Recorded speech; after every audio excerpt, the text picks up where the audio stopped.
I was introduced to radical Islam when I was 10 years old, when the Muslims blew up my home as they shouted Allahu Akbar, bringing it down and burying me under the rubble wounded.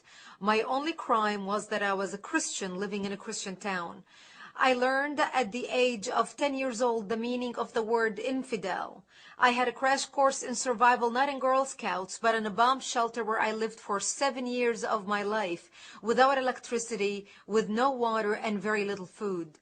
To get some food, I would crawl out under the bombs and the snipers' bullets to gather grass to eat, and we would crawl to a nearby spring to get some water. At the age of 13, I dressed in my burial clothes, getting ready to go to bed at night, waiting to be slaughtered at the hands of the Muslims. And by the age of 20, I had buried most of my friends who were killed by Muslims. And we were not Americans living in New York, and we were not British citizens living in London. We were Arab Christians living in Lebanon. I come from Lebanon. Many people do not realize that Lebanon used to be the only majority Christian country in the Middle East. We were open-minded, we were fair, we were tolerant, we had open border policy, we welcomed everyone into our country because we wanted to share with them the westernization which we had created in the heart of the Arabic world and the Middle East. Because of the majority Christian presence in Lebanon, we were good in commerce, we focused on building the country. In a very short period of time, Lebanon became Paris of the Middle East, the banking capital of the Middle East.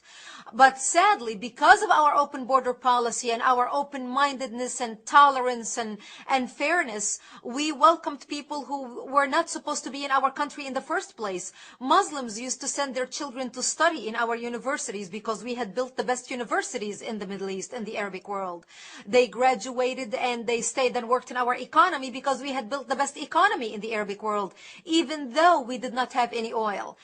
But even though we had the problems with the Muslims, especially as the population, the Islamic population grew because of the multiple birth rates, and we, the Christians, started shrinking because we simply do not get married to multiple wives like they do. We don't have many children like they do.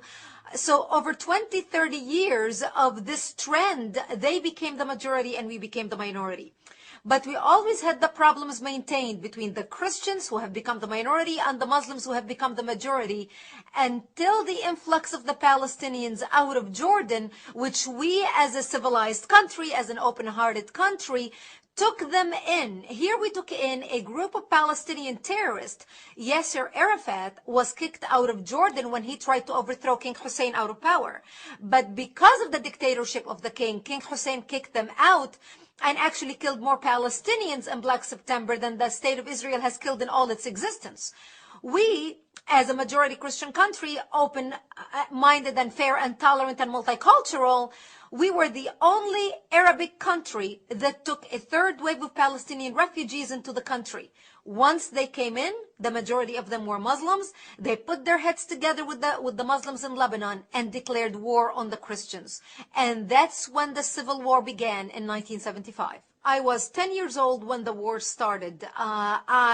Because of the presence of the Palestinians and because of the open border, a lot of Muslims poured into from Arabic countries throughout the Middle East to help the Palestinians establish a presence in Lebanon.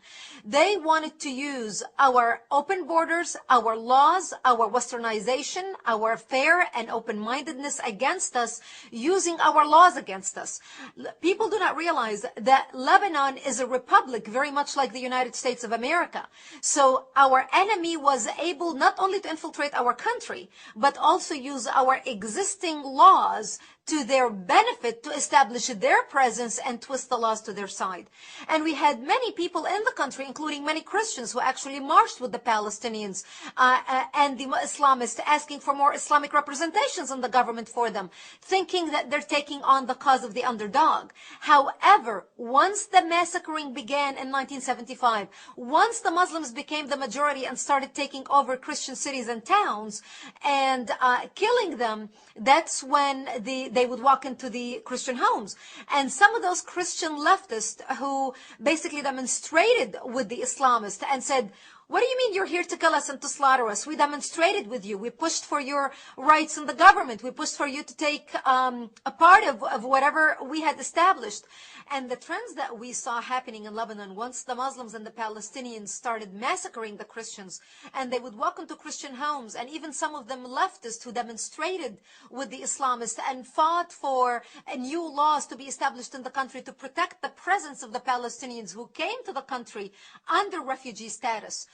The Muslims would kill them, and they would tell them, you were as infidels as any other infidel, and you deserve nothing but death. And those stories we heard from those who fled and came to our area, which was the last Christian area left in southern Lebanon. And this was the price that we paid for our open-mindedness and our tolerance of those who came into our country, who had no intention of assimilating with us, who had no intention in becoming a part of the Lebanese society and advancing with our Western advancement in the Middle East, but wanted to come, and once they became the majority, wanted to impose their backwardness, their way of life, their way of being on us, which brought our culture down. And today when you watch the news, you are no longer seeing Lebanon as Paris of the Middle East. You are seeing Lebanon as a terrorist infrastructure, a terrorist organization where Hezbollah, Iran, Syria, and the axis of evil have taken control of the country and basically now becoming a hotbed of Islamic extremists spreading their extremism all throughout the world. Once the call of jihad was uttered by the combined forces of the Muslims, regardless what their background was, they started massacring and killing the Christians. They would walk into the Christian towns. They would massacre the elderly and the children, as well as the men and women. They would walk into a bomb shelter. They would find a mother and a father hiding with the bomb shelter. They would take one leg of the baby. They would have a little baby, take one leg of the baby, tie one leg to the mother and another leg to the father, and then pull the parents apart, splitting the child in half. They would walk into our churches. They would urinate and defecate on the altar using the Bible as toilet paper. They would crucify the Christian men on a cross and then put honey on their chest and on their private parts to kill them so they can be stung by bees as they died slowly. This became the fate of the Christians. During the Lebanese Civil War, and which was, by the way, not a war between the Lebanese Christians and the Lebanese Muslims.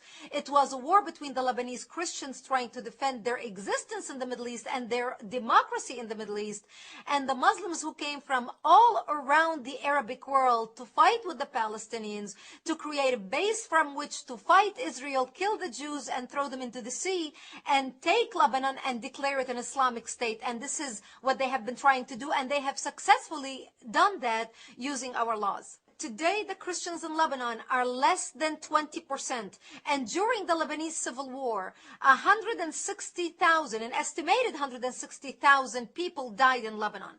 100,000 of them were Christians. So here we went prior to 1975 being majority of the population, 65% plus, to today being less than 20%. And today, those who are still living over there, if the United States or any other country would offer them visas to come to the West and leave the Middle East, they would do that in a heartbeat and leave with the shirt on their back.